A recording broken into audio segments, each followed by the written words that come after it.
J'aime mes vêtements. Pourquoi en changer? Sonia et quelques autres sont étonnés par mon accoutrement.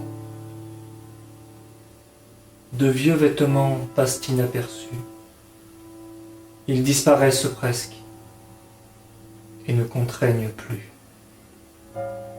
Ils forment une enveloppe parfaitement ajustée et neutralisée. J'aime particulièrement ce par-dessus qui me tient. Sonia l'a critiqué parce qu'il est vieux de 10 ans. Elle a renouvelé ma garde-robe à plusieurs reprises. C'est dommage. Et cela m'a dérangé. Mais j'ai accepté. Comment refuser? Les choses que nous portons depuis longtemps nous protègent du monde. Elles font une seconde peau, à la fois intime et insignifiante. Un vieux vêtement ne trahit rien. Il nous donne la couleur du temps. Il nous fond dans la grisaille. Mais ce n'est pas seulement cela. Il est un habit, une habitude significative, une habitation dense et secrète. Les vieux meubles aussi sont irremplaçables. Ils ont beaucoup emmagasiné et ils nous ouvrent à notre propre mémoire. Inversement, tout ce qui est nouveau fait irruption et rompt le fil des profondeurs.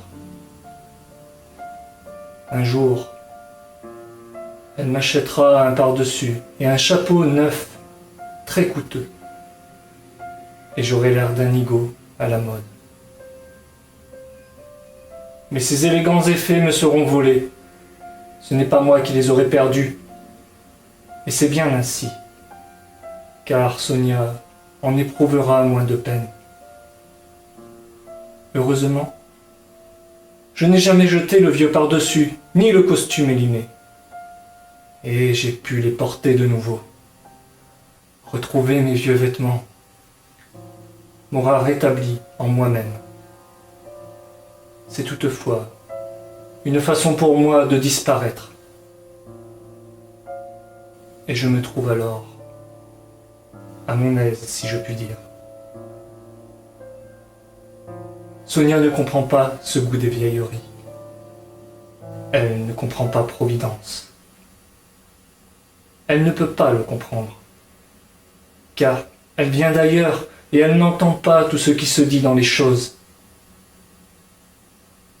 Mais il faut être né à Providence et porter la Nouvelle-Angleterre en soi pour comprendre ces attachements apparemment ridicules.